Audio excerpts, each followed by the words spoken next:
Akimini. Parlement oyo ezali ye nde mutu aza en tête. Aboyi koya. Premier ministre aboyi koya. Gouvernement ako gouverner banani. Peuple azolo baboyi. Oyo ezali moment ya peuple. Lokola baboyi. Bango moko bamilongoli. Toza lisusu poso na gouvernement na bango wana te. Eza gouvernement ya bao moko corrompu. Voilà. Baza lisusu na pouvoir a ote bakende na bango. Voilà, merci beaucoup. Papa, mon message par rapport au journal Lelo. Bon, journal Lelo to sepeli mingi parce que le londe peuple, le londe il explique que président a dit ça impérium.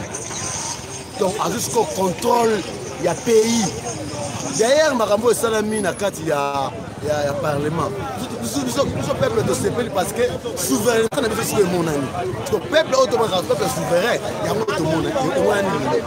Il fallait que que la majorité dans le parlement pas empêcher le peuple biso de voter qui va donc tout côté dans le parlement.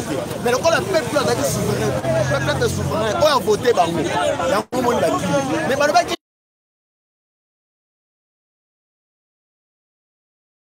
48 heures de la retraité. Bon, le peuple biso to bike le kaka bango jour avec la retraité makambo ya rubewa. Biso pe ba juge na biso retraité ka serment lelo.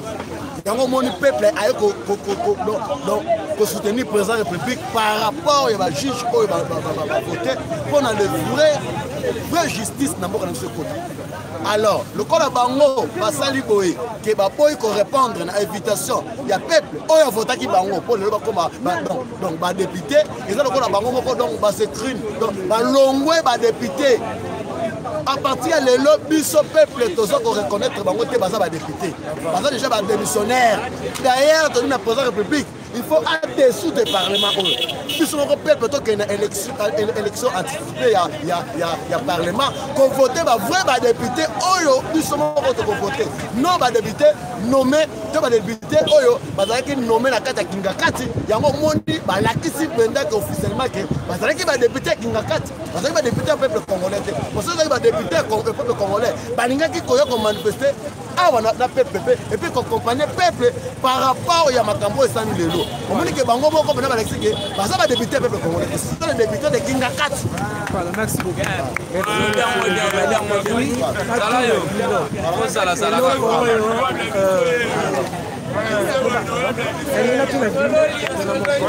eloko premier ministre asali eza insubordination ebalele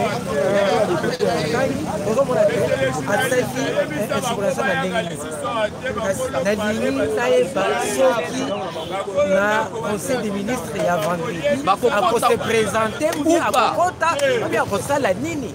Pourquoi? Parce que alingi akota lelo te eza koya vendredi na conseil des ministres de mutuna na nani wana kotuna premier ministre soki mokola vendredi akoya conseil des ministres to te nalingi ete pena motuna ekomi tata motambusi ya mbula matari Sylvestre Lukamba bosabone na kati ya Congo Bona TV bolaike video tokokoba bainterview na biso voilà motuna ezali moni pena bayimboka voilà.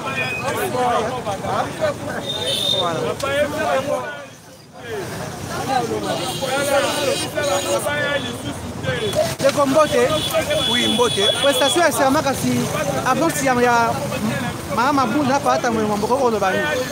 Nazolo baboye. Omoni na Congo. Je peux recommencer mes paroles. Nicolo Nalola. Nous avons Dieu sur la terre, la Congo. Awa, c'est Fati Béton. Il y a un monopole. Ok, c'est Bamila qui est rebelle. Baza rebelle. Alors aujourd'hui même, la coalition entre FCC Cash et SID. Nous avons vite compris que Baza qu'on travaillait dans l'intérêt à un individu qui est Kabila.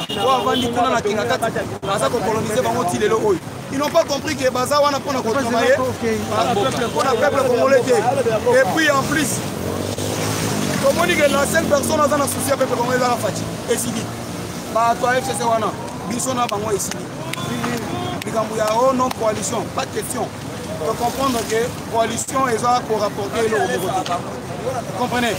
Alors, le Loro, il a dit que la seule personne qui a la volonté de poursuivre le peuple congolais d'une façon ou une autre, nous trois ans achevé le peuple congolais, ce n'est que Fachi Béton. Voilà, merci beaucoup. Comment me par rapport au journal? Tala, au moins, il y a le babou. On a pas député à FCC, à tous les appareils. Au moins, il y a vivre pour la vie. Nous avons la famille, à tous les présidents de la République, à tous les nani, il y a pas de pilote qui va se trouver dans la vie. Bonheur est dans nos yabis pour bonheur. Mais donc, on prend des bandeko bazara. Bino vous êtes responsable à Awa, vous êtes Sénat et Moukouali à l'Assemblée nationale. Bino n'est pas responsable à Awa. Comment cérémonie au Salama Awa? Mokonzi Amboka, Azoya Awa, la bisika bino Sala Kusala. Yonani Mabunda, Oyete. Yotambo Mwamba, Oyete. Na yope Premier ministre, Oyete. Au sein de ma bande, bino va rebelle, on va députer la bino. Oyete. Mais, bino Sabino. Hein? Bino Sabino. Oyete, Oyate, et Boukia Tamir, mon côté. Et casser ma carotte. C'est la peu important. Pas député, Baye. D'ailleurs, vous dites, Mabunda. On y a moins de représentés. Yonani Tambo Mwamba.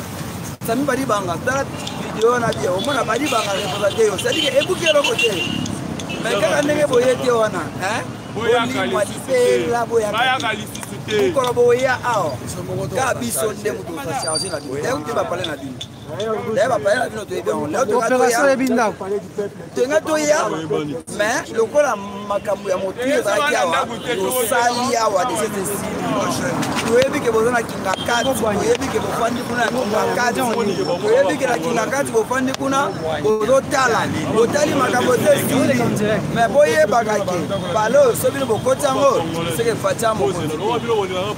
Voilà, merci beaucoup. Donc on va interview na biso.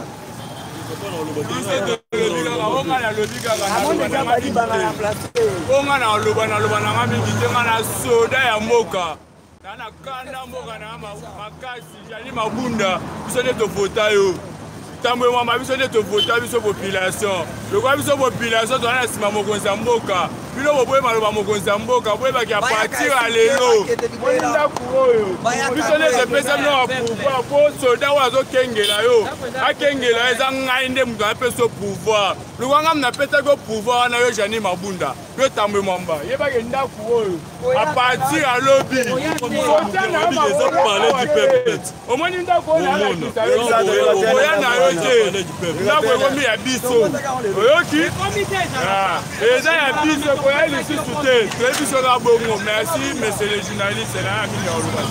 Ok, merci beaucoup. Voilà. Donc, ceux qui sont interview na biso ya mokolo mo le bota ki biso mokimba. Bo s'abonner massivement na kata Congo Boigna TV, bo like vidéo Congo Boigna TV.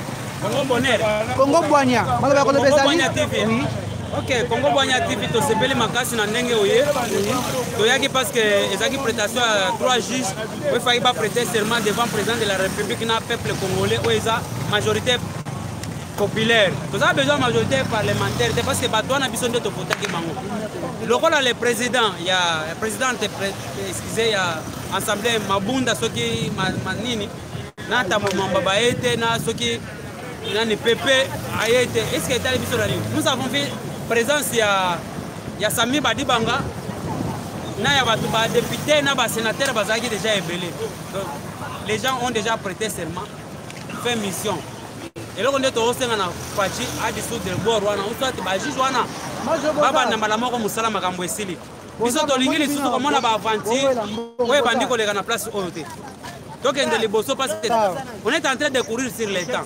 Social depuis ba yebisa bango makambo social tilelo, bazo misa biso, bazo finga biso to ole adiente. Vous comprenez? OK. Bakanisa ka bango nde balate ba veste. To lati veste te, weza cravate te. Izanga mbongo na bango. Eza mbongo na bango te ba veste na biso to lati toye. Biso moko to fuki ba transport na ba mbongo na biso toye. Merci beaucoup. Merci beaucoup. Vous s'abonner massivement à Congo Boigna TV, to like vidéo, to partager yango. To comme na suka. Il y a une émission de mon pour le mois de Malo Bezali. Oui, il va pas. Le problème en est que la loi organique, voire même la constitution, est de lutter que bajuge wana bakoprêter devant président ou présidente de l'Assemblée nationale, soit président et Sénat, balobi devant le président de la République.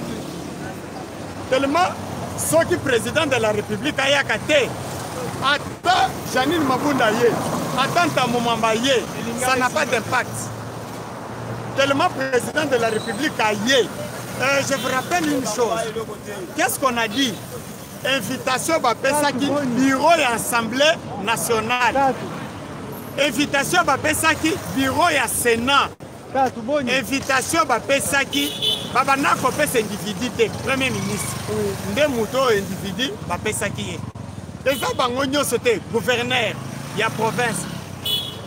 Nde Bato Bapesaki, invitation. Voilà.